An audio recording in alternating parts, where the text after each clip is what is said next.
नमस्ते दोस्तों, वेलकम है आपका दी अल्टीमेट ज्ञान राइज विद विजडम पर, जहां मिलती है आपको इंटरेस्टिंग और यूजफुल इन्फॉर्मेशन सिंपल और शॉर्ट स्टाइल में।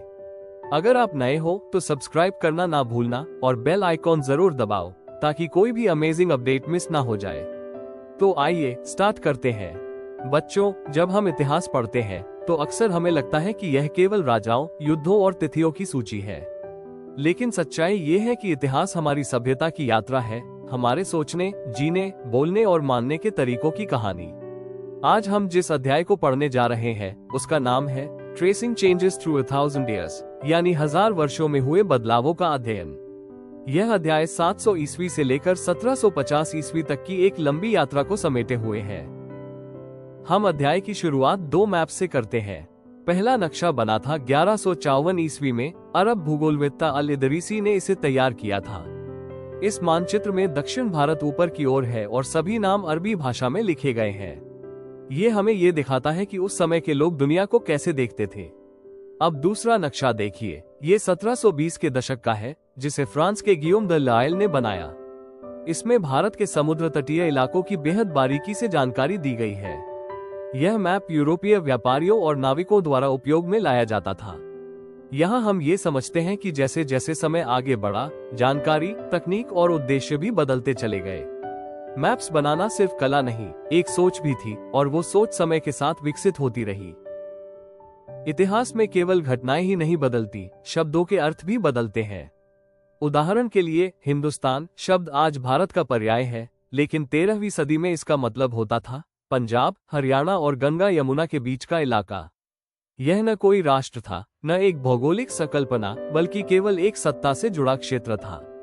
इसी तरह फॉरेनर यानी विदेशी, आज ये शब्द भारत के बाहर के व्यक्ति के लिए प्रयोग होता है। परंतु पुराने जमाने में कोई भी व्यक्ति जो किसी गांव का हिस्सा नहीं था, वो विदेशी कहलाता था, भले ही वो अगली बस्ती से ही क्यों न आया हो। ये दर्शाता है कि इतिहासकारों को भाषा का प्रयोग करते समय बहुत सावधानी रखनी पड़ती है, क्योंकि हर शब्द का एक ऐतिहासिक संदर्भ होता है। इतिहास को जानने के लिए सोर्सेस सबसे जरूरी होते हैं। इन स्रोतों में सिक्के, शिलालेख, भवन, चित्र और मैन्यूस्क्रिप्ट्स शामिल हैं। 700 से 1750 ईस्वी के बीच एक बड़ा बदलाव ये हुआ कि अब लोग कागज पर लिखने लगे। शुरू में कागज बहुत महंगा था, लोग पुराने ग्रंथ धोकर उस पर नया लिखते थे। लेकिन बाद में जब कागज सस्ता हुआ तो ग्रंथ, पत्र, कर अभिलेख और न्यायालयीन दस्तावेज लिखना आसान हो गया। उस समय प्रिंटिंग प्रेस नहीं थी, इसलिए हर पुस्तक को हाथ से नकल किया जाता था। आप समझ सकते हैं कि एक व्यक्ति से दूसरे द्वारा नकल किए गए पाठ में शब्दों की भूल हो सकती है। हर बार थोड़े थोड़े बदलाव होते गए और एक ही ग्रंथ की अलग अलग प्रतियां बनती चली गईं। यही कारण है कि इतिहासकारों को एक ही ग्रंथ की कई प्रतियों की तुलना करनी पड़ती है, ताकि वे समझ सकें कि लेखक ने असल में क्या लिखा था। इस अवधि में समाज में बड़े बदलाव आए। राजपूत वर्ग का उदय हुआ। राजपुत्र से बने इस नाम के तहत योद्धा, सेनापति और छोटे राजा आते थे। राजपूतों की पहचान वीरता और निष्ठा से जुड़ी थी, जिसे उनके कवियों और भाटों ने प्रकट किया।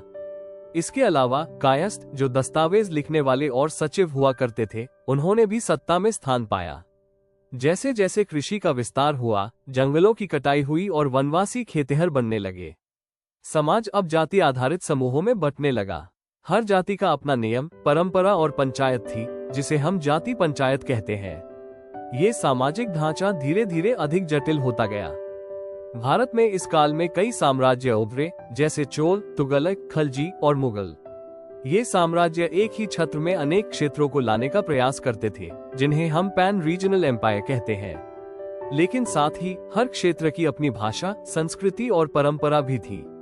अमीर खुसरो ने लिखा कि भारत में हर क्षेत्र की अपनी भाषा है, जैसे सिंधी, कश्मीरी, गुजराती, अवधी आदि। इसके विपरीत संस्कृत केवल विद्वानों और ब्राह्मणों की भाषा मानी जाती थी, जो आम जनता से कटी हुई थी। इस तरह भाषा भी सामाजिक विभाजन को दर्शाती थी। इस काल में धार्मिक दृष्टिकोण में भी कई परिवर्तन हुए।